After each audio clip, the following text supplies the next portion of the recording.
Hey, everybody, welcome back to Pillars of Eternity. We are 17 and a half. 17 and a half what?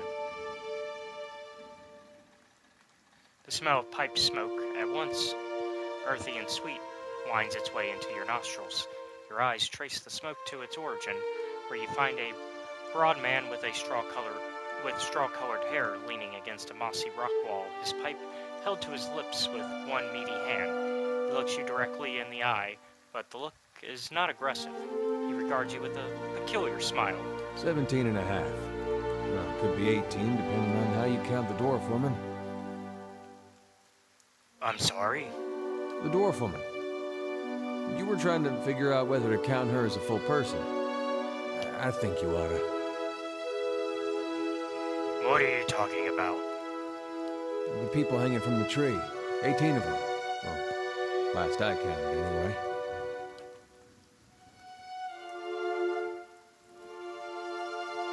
Aloth frowns. Is that what you people do for fun around here? Name's Adair. Though to the people around here, might as well be 19. Don't think I'd put you much higher than 22, 23 tops. You look like the sort that likes to get involved. He extends his hand. He looks you up and down and grimaces. He tisks.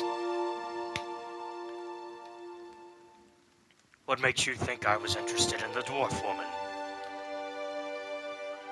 He looks at you a moment, his brow arched, his smirk broadens.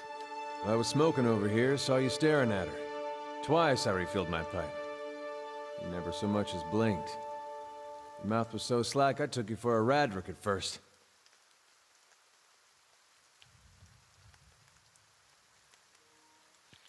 Impossible. I don't drool half as much. Huh, so you're already familiar. Still, you'll have to forgive my curiosity. Around here, we prefer to turn a blind eye to our dead. Do you know what a watcher is? Careful, friend. Best not use that word round here. Could be any number of Radric bootlickers within earshot. Ciphers, animancers, watchers. Same thing in the eyes of folks around here, Radric especially. They come through these parts all the time with their cures, preying on the desperate. None of them are who they claim to be. He glances around quickly, then leans in. Of course, seeing you with that funny look, I'd be halfway inclined to believe you were having some kind of communion with that dwarf. Either case, maybe I'm not 19 after all. No offense.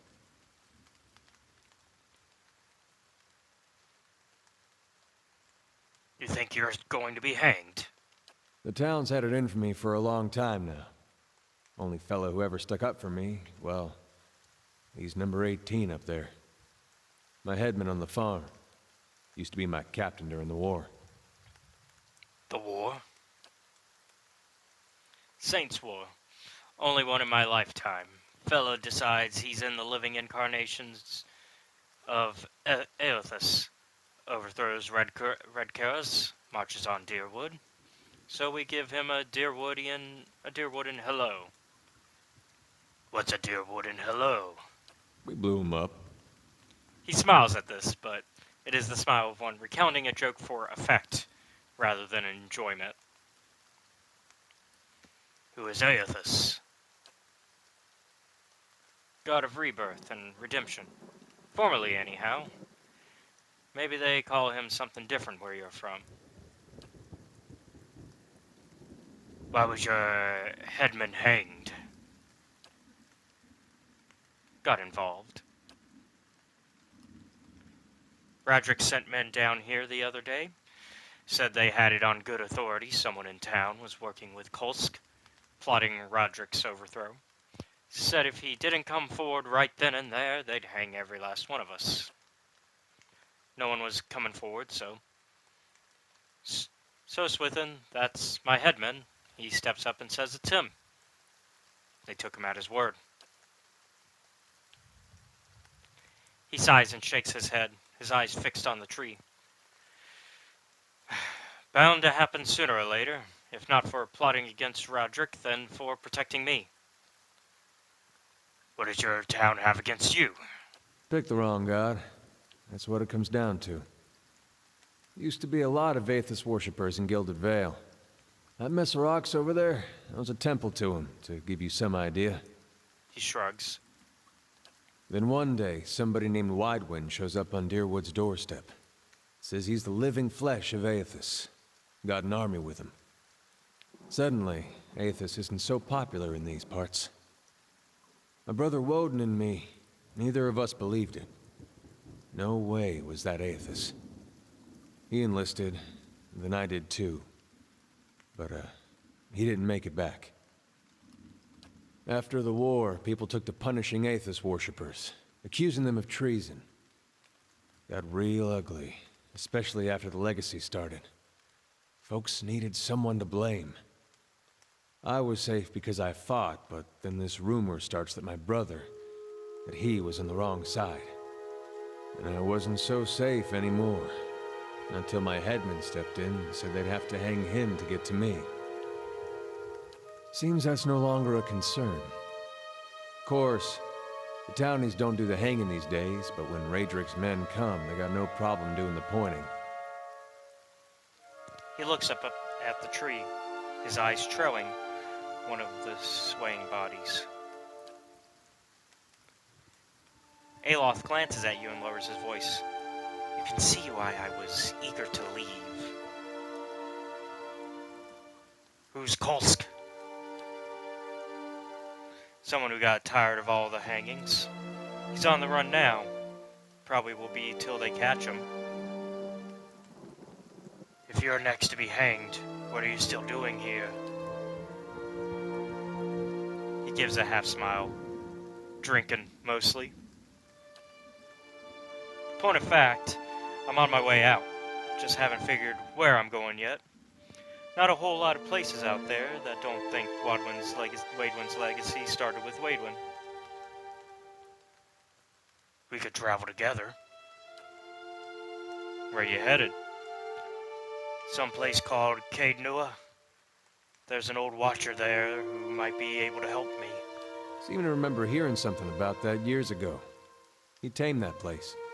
People would seek him out for all kinds of things. Troubles of the soul, questions for the departed. Of course, that was back when you didn't have to say watcher with a hush on your breath.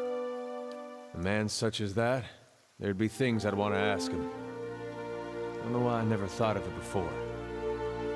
Something kindles in Eddar's eyes, and the vigor of purpose finds its way into his voice. Not sure how I feel about setting out with a stranger. And a strange one at that. But, truth be told, you might be the only one in town who wouldn't feel some relief seeing me swing from that tree. He scratches his beard absently with a callous thumb. There's a reason if I ever heard one. Sorry. There's a fine reason if I ever heard one. All right, then. Guess I'll do some sightseeing. Long as you're not the one picking the sights. He shrugs. He glances briefly at the tree. He tilts his head forward and gives you a pointed look. Let's get going. Yay, we got Eddar. Woo! I like Eddar. He's one of my favorites. So, now we know a little bit about this little temple over here that's right next to it. He mentioned that this was an old church for the previous gods before things got ugly.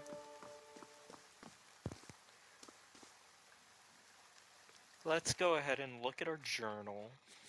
Kind of give us an idea of what we can do here.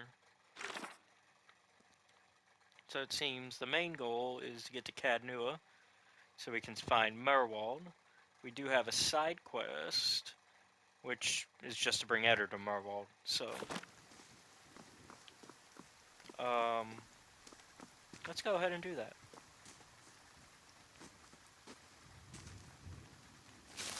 Well, actually, let's finish exploring the town. Then I actually want to backtrack and try to take on the bear now that we've got some friends. and it's not just us solo in it. And kind of basically see if, hey, are we strong enough now?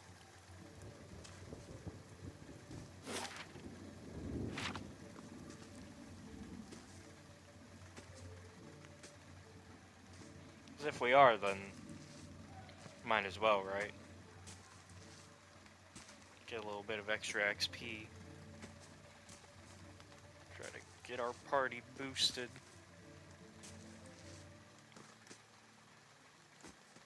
And it's not like we're on a timer, really. There's no like, oh, if we don't get anywhere, then, oh no. But no. We should be good as long as we're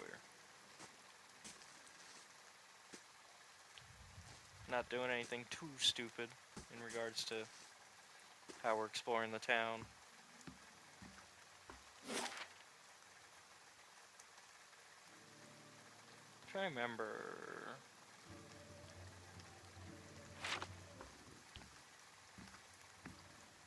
Who was her sister? Because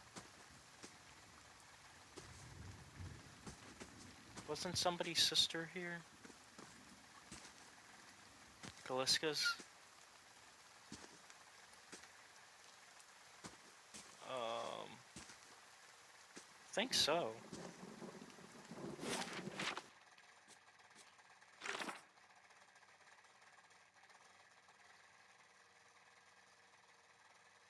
It's grayed out because that's done.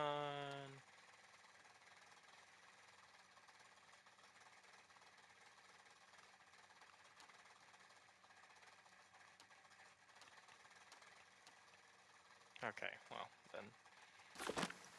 Let's see who Afra is. Afra?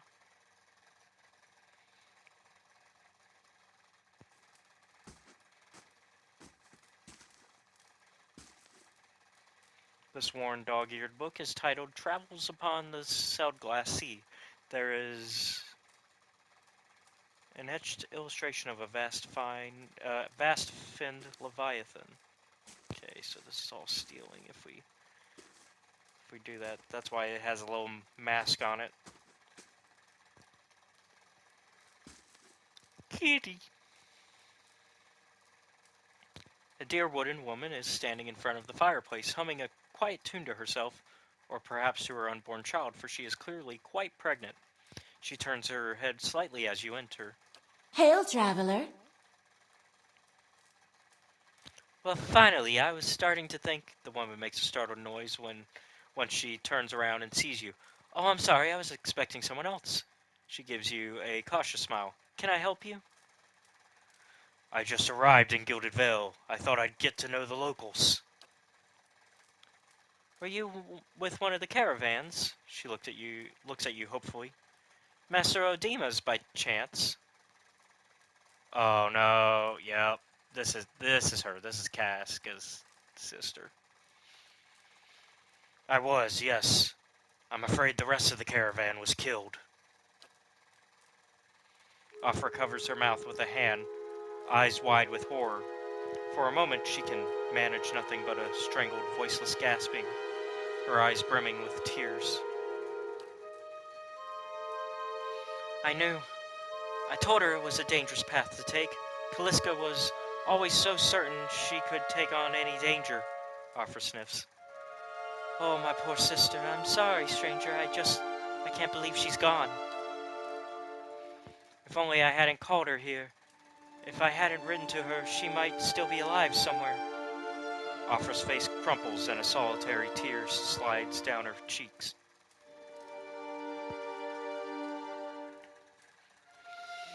Kaliska mentioned that she thought you needed help. Perhaps I can provide some assistance.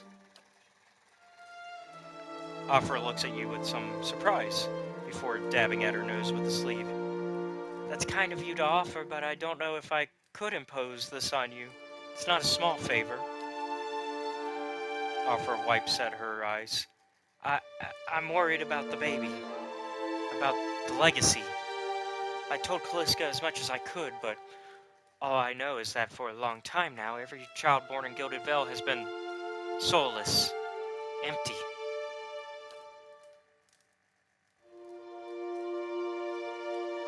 It's It's happened to so many mothers, and Lord Redrick, he's exiled all of them, calling it a sign of the gods' disfavor. She sniffs. With my Hathort gone, I don't know how I'd manage if I lost my home, too. I hoped Kaliska could help me. They say Ranga, the old midwife, knows a way to prevent a child being hollowborn. But she moved south to Anslog's compass 2 seasons ago. The journey's too far for me. I can't make it as I am. But I don't have anyone else now with Kaliska gone. More tears run down her face. Please, can you help me? I'll find Ranga for you. Alfred blinks her eyes wide. You will? Oh, gods bless you. Here, I'll give you coin to pay her with. You needn't trouble yourself with that. I think it's a drink she fashions out of... Well, I'm not sure, but it shouldn't be too much of a burden to carry back. Gilded Vale, slight positive. And we gain 20 copper. Anslog's compass is what we call the lagoon to the south. You'll have to cross the wilds to get there. That's what keeps me from trying it myself. She clasps her hands together. Thank you again, truly. You'll be saving us both. She sets a hand on her stomach, smiling through her tears. Okay, so there was a good quest to hear, because we did walk in here last time, and I was like, oh, well, I'll come back here. And so, yes, this was Kaliska's sister. I knew there was something tied to her that we could resolve, and I kind of remembered that she was worried about the baby, and now I'm starting to vaguely remember doing the journey before in a previous play that I did of this game. Let's see who these guys are. As you near, you feel a vibrant history contained in the essence of this man's soul. Voices from its past seem to call out to you. You see a lone man standing in a field. He looks around, surveying the crops. Occasionally, he bends to examine a leaf up close. He is intent on what he is doing, completely absorbed in his work. This man approaches him from behind. He moves slowly, but does nothing to mask his approach. In his hand, he holds a large sword. There appears to be no malice or hatred in the man's demeanor. He almost seems pleased. The first man hears his approach and stands, turning away from the plant he was inspecting. His face breaks into a smile, and he opens his arms to welcome the approaching man. The smile freezes into a grimace as the second man thrusts the sword through his stomach, its blade now protruding from his back. His arms slowly fall to his side, and blood starts to drip from the sword onto the plants below the men. As the first man crumples to his knees, the second pulls the sword out, a tear slowly falling down the cheek of his still smiling face. Oof. Okay, so that was a previous life. What about you? As you near, you feel a vibrant history contained in the essence of this man's soul. Voices from its past seem to call out to you. You see a small group of people gathered around the ruins of a house. The destruction continues out from the single dwelling through the entire village. Not a single building still stands. Rubble is scattered everywhere. One of the men in the group leans over something in the debris. It is this man, younger, barely more than a boy. The man reaches out and shakes the boy by the shoulder. The boy makes no sound and doesn't respond to the man's disturbance. The man looks up at the other members of the group and shrugs, standing to rejoin his friends. The boy suddenly sits up, eyes wide. He scrabbles backward away from the group, looking around in horror. The group moves toward him in unison, eliciting a yelp from the boy, who tries to move farther away. A woman in the group puts out her hands, stopping the rest. She turns to them reproachfully, motions for them to stay, and then looks at the boy on the ground, who is trying to push himself through what remains of a wall. He seems unaware he has even stopped. The woman slowly moves toward the boy, hands out, speaking in a low, calming tone. For a time, the boy doesn't even hear. He just closes his eyes and braces himself against the wall, expecting violence. Eventually, the woman's words work through the fear, and he hears her. He opens his tear-filled eyes and stares at her. She holds out a hand to him. He looks at it, seeming confused by the offer, then hesitantly reaches out. She takes his hand in hers and leans down to help him stand. So this woman helped him in a mysterious fashion. Sounds like some magic. Let's go inside the inn real quick, see if we missed anything there that's of interest. Because I am trying to, get all the cool, interesting things, that I can.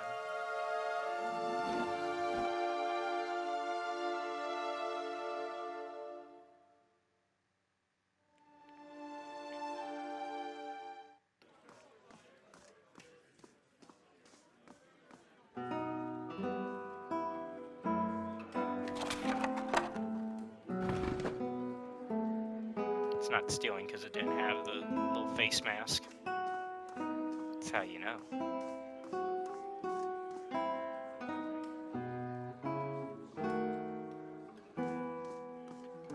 It's a little furry.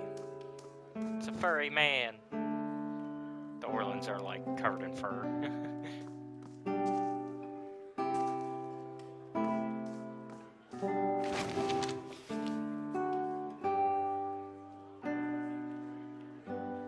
Development of a Crucible Knight, Part 2, Senior Ranks.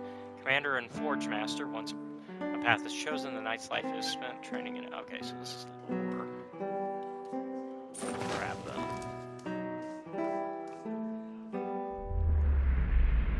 As you near, you feel a vibrant history contained in the essence of this woman's soul.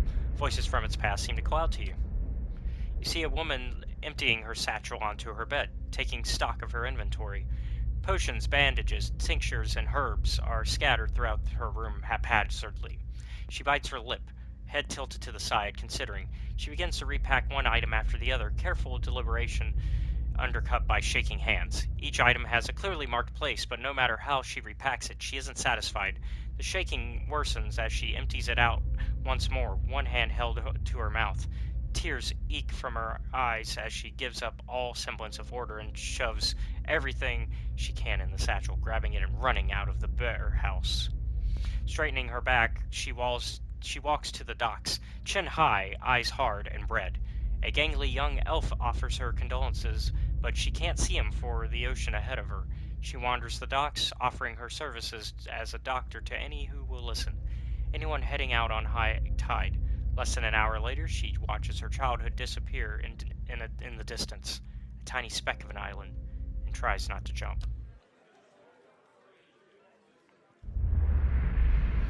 Alright, what does this guy have?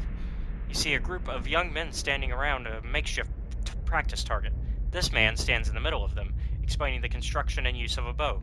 He holds it up, pointing out each part as he speaks about it and what it does. He then walks away from the target, telling them to remain where they are, and takes his place about 200 feet away. He carefully lines up his shot, explaining what he is doing as he does, and lets the arrow fly. It hits the target dead center, much to the surprise and delight of the boys near it. He smiles, walking towards the boys, talking about proper stance and how to most effectively hold a bow. A noise comes from the tree line near their practice venue, and he stops, scanning the woods, blue eyes squinting against the sun. A shadow moves, making its way through the forest behind them. He draws an arrow and lines up the shot, carefully tracking the motion of the hidden creature. Loosening the arrow, he wastes no time and quickly grabs another. The boys spin, watching the arrow fly into the forest, immediately lost among the trees. There is a sudden explosive movement in the undergrowth as a deer erupts from the tree line. Running across the edge of the clearing, the boys laugh, turning to joke with the man about his lousy shot. They stop talking, seeing him holding the bow and leading the deer with the nocked arrow. They drop to the ground as he looses this last arrow, which flies true and strikes the deer right behind its shoulder, piercing heart and lungs and dropping it dead almost immediately. The boys stare at the deer for a few seconds and then slowly turn to look at the man, newfound respect in their eyes. He smiles again and breathes a quiet sigh of relief.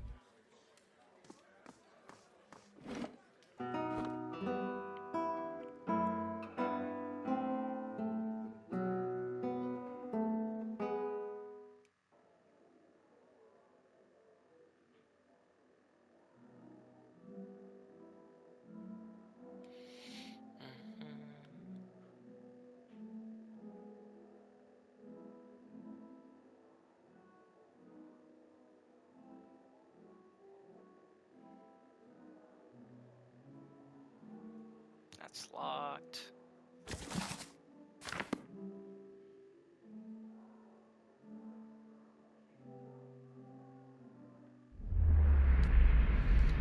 You see a man soar through the air, hitting a nearby wall with a nauseating crunch.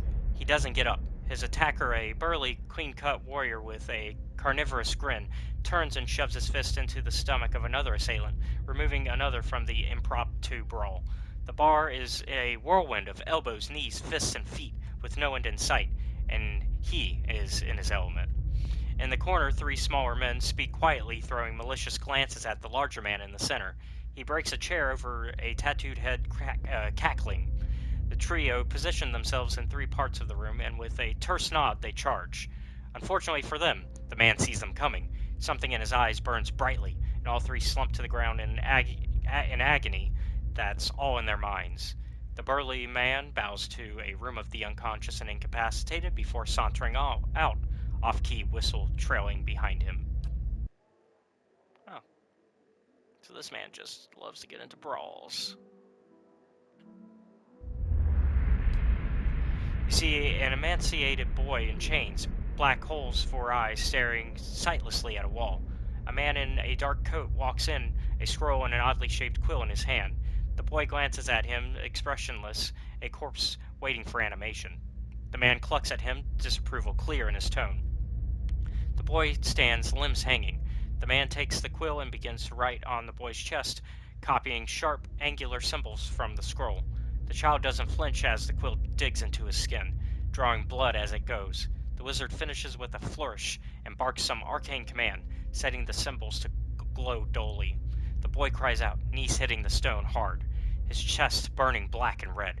Finally, the glow disappears, leaving only hard black scars etched into his skin. He slumps sideways, twitching eyes facing the back of his skull. The wizard grunts, kicking him on the leg on his way out. The boy lies on the floor until dawn, eyes still black like holes, the twitches growing into convulsive shakes. Oof. Oh, and your nickname is Shakes. That's unfortunate. You probably don't even know why you have those shakes. You see a long, empty road cutting through two large crop fields. The air is silent, and the land seems too still for early afternoon. This woman walks slowly on the road, leading a horse curiously looking around. She seems to sense something wrong, but is unable to discern what it is.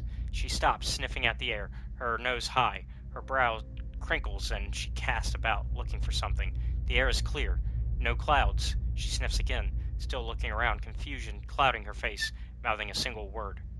Fire? She looks out across the fields, her confusion turning to fear. She holds her hand up to block the sun from her eyes and scans the field again. Not finding what she was looking for, she jumps onto her horse's back, the fear quickly becoming panic. She kicks, sending the horse shooting down the path, which bends around some trees to where the farmhouse should be. She pulls up short, horror now in residence on her face as she stares at the burned and charred mess that used to be her family's home. Tears well in her eyes as she kicks again, racing to the rubble.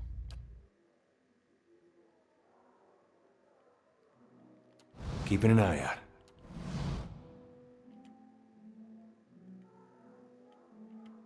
Oh, I'll see what I can find. there we go. I accidentally decentered myself. There we go. Crammed behind the books is a drawing that shows Aothus and Lord Redrick in a compromising position. Oop.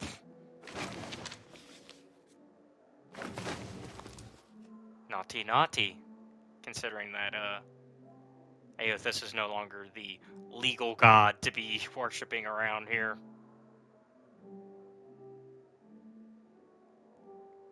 These bones are covered in tiny bite marks. Hey, it's the Black Hound! This hound stares intently at the covered window, head cocked as if waiting to hear a particular sound. It looks up when you approach and whines a low note, tail wagging slightly. Pet the doggy. The dog's tail thumps happily against the floorboards. Good girl. Yeah. Good puppy.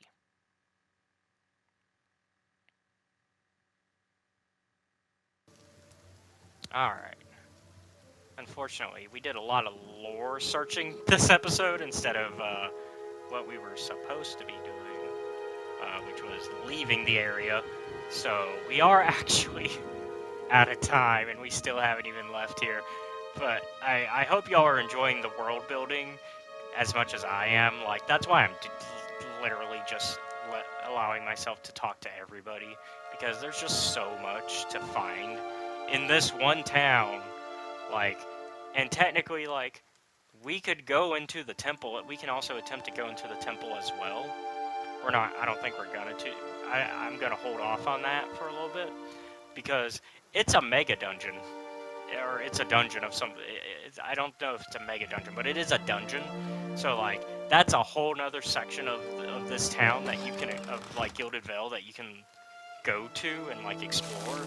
And so like, that's more stuff on top of the things that we have already been doing, of just like interacting with everybody and just seeing everybody's past lives now that we have our Watcher abilities kind of starting to fully unlock. And so like, with all of that, we're like, there's so much you can do in this game. And so we're gonna do all that and more. We're gonna finish exploring Gilded Vale next time and dig more into the lore of it, and then if we have time, we will then go ahead and like explore, like going back to face the bear and stuff like that. Yeah, that's it for this time, though. Thank you all for watching. Be sure to like and subscribe to the channel. And if you really like our content, check out the Patreon, which is the link down below, where you can watch our content before it's released publicly on YouTube. Also, be sure to check out our Discord, also linked down below, to become part of our community. And I will see you all next time. Have a good one. Bye.